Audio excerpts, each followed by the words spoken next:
حامدی ومصلیہ ومسلمہ نحمدہ ونصلی ونسلم علی رسولہ الکریم اما بعد فاعوذ باللہ من الشیطان الرجیم ببرکۃ بسم اللہ الرحمن الرحیم کل نفس ذائقۃ الموت آمنت باللہ صدق اللہ المولانا العظیم وصدق رسولہ النبی الامین المکین المعین الکریم ونحن علی ذلک لمن الشاہدین والشاکرین۔ کچھ عرض معروف سے پہلے بارگاہ مصطفیٰ کریم صلی اللہ تعالی علیہ وسلم میں نہایت ادب و احترام کے ساتھ ہدیہ درود پاک پیش کرے، پڑھے بآواز بلند صلی اللہ تعالی علیہ وسلم۔ حضرات محترم، یہ میلاد کا پروگرام ہے اور منسوب ہے چہلم کے طرف۔ حضرات شاعر لکھتے ہیں، طوفان کر رہا ہے میرے عزم کا طواف، دنیا سمجھ رہی ہے کہ کشتی بھور میں۔ طوفان کر رہا ہے میرے عزم کا طواف، دنیا سمجھ رہی ہے کہ کشتی بھور میں ہے۔ عزم محکم ہو تو ہوتی ہے بلائے پسپا، عزم محکم ہو تو ہوتی ہے بلائے پسپا، لاکھوں طوفان کو پلٹ دیتا ساحل تنہا، لاکھوں طوفان کو پلٹ دیتا ہے ساحل تنہا۔ حضرات محترم، جاگنا ہے جاگ لے افلاک کے سائے تلے، جاگنا ہے جاگ لے افلاک کے سائے تلے، حشر تک سوتا رہے گا خاک کے سائے تلے۔ حضرات محترم، آگاہ اپنی موت سے کوئی بشر نہیں، آگاہ اپنی موت سے کوئی بشر نہیں، سامان 100 برس کا پل کی خبر نہیں۔ حضرات محترم، آج اس محفل مبارک محفل میں ہم اور آپ بیٹھے ہیں اور مرحوم مغفور کے لیے ایصال ثواب کرنے کے لیے یہاں پر ہم حاضر ہوئے ہیں، اور ہمارے لیے یہ دن مبارک والا ایسا دن ہوگا، ایسا دن ہوگا کہ ایک طرف حضور علیہ الصلوۃ والتسلیم ہوں گے تو دوسری طرف غوث اعظم ساتھ ہوگا، تیسری طرف خواجہ غریب نواز کا ہاتھ ہوگا، اور ان کے سامنے، ان چہروں کے سامنے حضرت بلال پکار اٹھیں گے، یا رسول اللہ، یہ چہرے ہیں، یہ جو تیرے سامنے ہیں، یہ آپ کے سامنے جو آپ کے چاہنے والے ہیں، یہ آپ کے چاہنے والے جو میرا نام سن کر میری اولاد کو دیکھنے آئے تھے، دیوانوں قربان جاؤ بلال حبشی کی اولاد پر صرف ہندوستان ہی کے آدمی نہیں بلکہ بیرون ممالک کے لوگ امنتے ہوئے سیادوں کے طرح یہ کہتے ہوئے چلے آئے، ہم کالا نہیں دیکھتے ہیں، ہم گورا نہیں دیکھتے ہیں، ہم یہ دیکھتے ہیں کہ جس کا قلب مصطفیٰ کی محبت کا مدینہ ہو وہی آگا۔ ذات محترم، تو وہ مبارک دین ہوگا آج ہمارے اس دین کے بدلے میں۔ حضرات، میں نے جس آیے مبارکہ کی تلاوت کا شرف حاصل کیا ہے، اللہ ارشاد فرماتا ہے کہ ہر نفس کو موت کا مزہ چکھنا۔ حضرات محترم، ہر نفس کو، یہ سب کا اتفاق ہے، ہر نفس کو موت کا مزہ چکھنا ہے۔ حضرات، آپ ماحول کو بالکل صحیح زندہ رکھیں، کیونکہ ہمارے دور و دراز سے آئے ہوئے مہمان خصوصی مقرر مفتی صاحب کی تقریر سماعت کرنی ہے آپ کو، تو اس ایسے محفل میں نہیں، آپ جو ماحول بنا کے رکھے ہیں ایسے ماحول مفتی صاحب کے لیے نہیں چلیں گے۔ حضرات محترم، آپ ماحول کو بالکل زندگی کے ساتھ بیدار رکھیں، کیونکہ ہم زندہ ہیں اور زندہ نبی کے ماننے والے ہیں. اسی لیے کسی شاعر کہتے ہیں زندگی زندہ دلی کا نام ہے, زندگی زندہ دلی کا نام ہے, مردہ دل کیا خاک جیا کرتے. حضرات محترم آپ حضرات سبحان اللہ نہیں کہتے ہیں. اب سبحان اللہ کے فائدے معلوم ہے کہ سبحان اللہ میں تو یہ سمجھتا ہوں اتنے بات سن کر بھی آپ خاموش ہیں. لگتا ہے کہ یہاں کے آدمیوں کو سبحان اللہ کا مطلب اور فائدہ معلوم نہیں ہے. حضرات محترم آپ ذرا سماعت کیجئے سبحان اللہ کا مطلب کیا ہوتا ہے. حضرات محترم سبحان اللہ, سبحان کا لغوی معنی ہے پاک.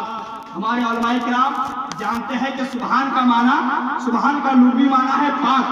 اب سبحان اللہ ہم کیوں کہتے ہیں کہ اللہ پاک ہے. ہر آنے والا خطیب کا یہ ہوتا کیوں ہے, ہر خطیب کہتا ہے سبحان اللہ کہو, ہر آنے والا مقرر کہتا ہے سبحان اللہ کہو, ہر شاعر کہتا ہے سبحان اللہ کہو, ہر نقیب کہتا ہے سبحان اللہ کہو.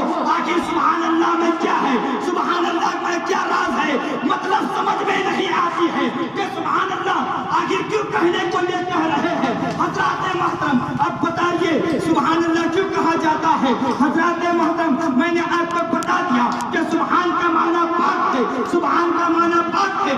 اب کوئی انسان جب آنے والا کوئی مقرر کہا جاتا ہے کہ سبحان اللہ کہو, سبحان اللہ کہو, شاعر کہتا ہے سبحان اللہ کہو, آنے والا نقیب کہتا ہے سبحان اللہ کہو. سبحان اللہ کیوں کہا جاتا ہے, سبحان کا معنی پاک مطلب کیا ہوتا ہے کہ اللہ پاک. اب اگر کوئی شخص بار بار سبحان اللہ کہتا ہے تو کیا کہتا ہے, یہی کہتا ہے کہ اللہ پاک ہے, اللہ پاک ہے, اللہ پاک ہے. جب ایک انسان اللہ پاک ہے, اللہ پاک ہے 10 مرتبہ یا کئی زیادہ کہتے ہیں رب کی رحمت جوش میں آتی ہے. اللہ ارشاد فرماتا ہے اے میرے فرشتوں تم گواہ ہو جاؤ, جو شخص سبحان اللہ اللہ پاک بولتا ہے, اللہ پاک بولتا ہے, اس کو میں صاف کر دیتا ہوں. بولو گے, کہیں گے سبحان اللہ. عہد کر لیجئے جب بھی کسی محفل میں جائے سبحان اللہ کہا کیجئے. حضرات محترم آپ سبحان اللہ کہیں گے اللہ آپ کو پاک و صاف فرما دیتا ہے.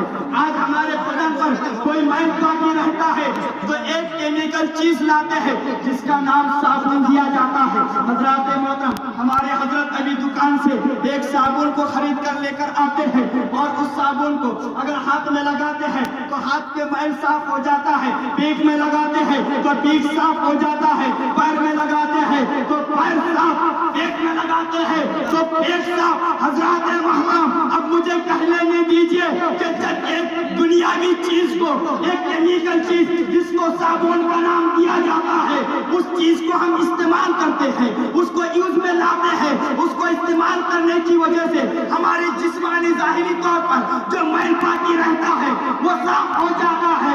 اب باقی باطنی جسم میں جو گندگی ہے اسے کیسے صاف کریں گے. حضرات محترم اسی لیے آپ سبحان اللہ کہتے جائیے. اگر آپ سبحان اللہ کہتے رہیں گے اللہ تبارک و تعالیٰ آپ کے باطنی کو صاف فرمائے,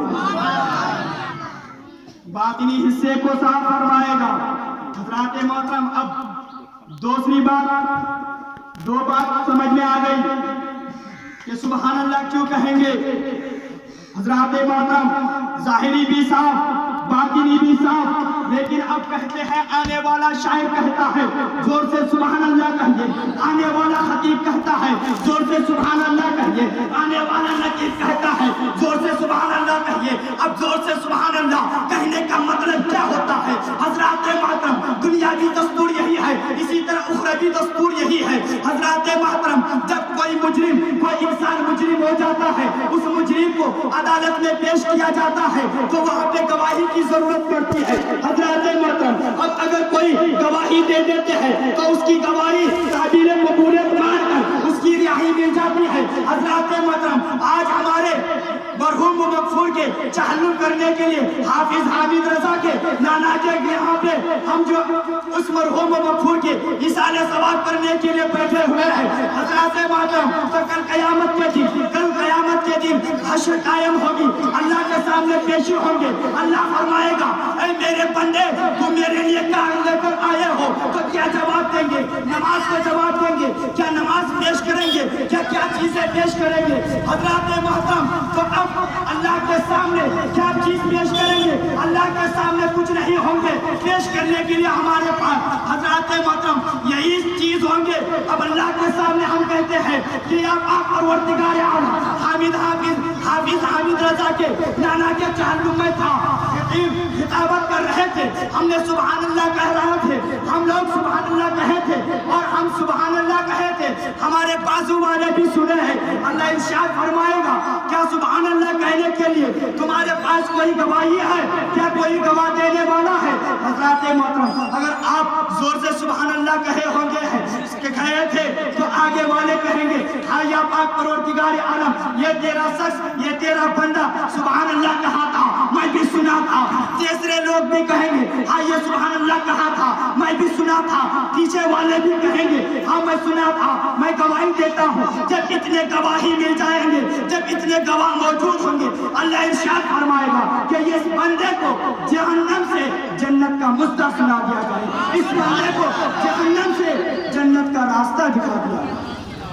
حضرات محترم، اتنا سننے کے باوجود بھی آپ سبحان اللہ نہیں کہہ رہے ہیں، کہیں گے حضرات محترم سبحان اللہ کہنے سے اللہ ہمارے جسمانی ظاہری کو بھی صاف فرماتا ہے، باطنی کو بھی صاف فرماتا ہے، اور زور سے سبحان اللہ کہنے سے ہمارے لیے گواہ بازو والے بن جاتے ہیں، اور یہی گواہی سے کل قیامت کے دن اگر ہم کو ہمارے پاس بہت سارے گناہ ہیں، اس گناہ کے عوض اگر جہنم کا راستہ دکھا دیا جائے تو اسی سبحان اللہ کے ذریعے ہم جہنم سے ہٹ کر جنت جا سکتے ہیں۔ کہیں گے سبحان اللہ۔ حضرات محترم، آج اس میلاد پاک میں موت کے تعلق سے میں 2-3 منٹ بول کر رخصت ہو رہا ہوں۔ حضرات محترم، موت ہر انسان کو آئی، موت ہر انسان کو آئی، کسی کو موت سے چھٹکارا نہیں ہے۔ کوئی شخص یہ نہیں کہہ سکتا میرے پاس موت نہیں آئی۔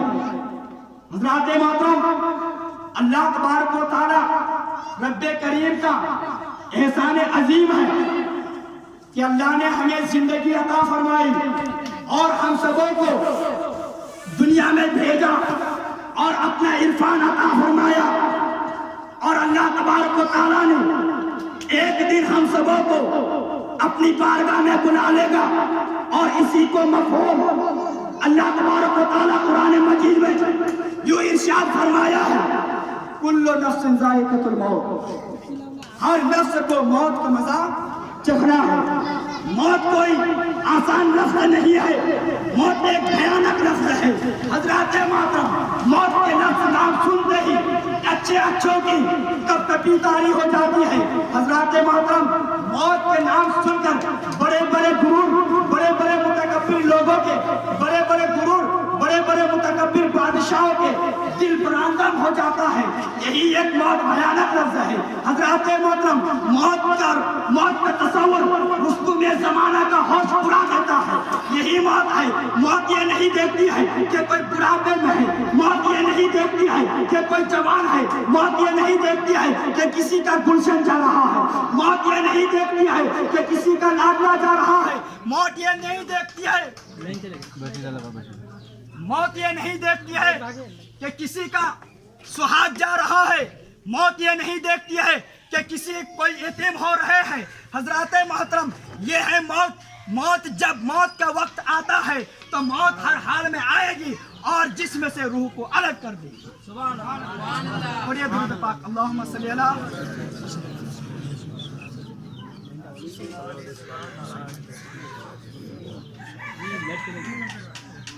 حضرات، موت ایک بھیانک لفظ ہے، اور اس یہ موت ہر ایک کو آنی ہے۔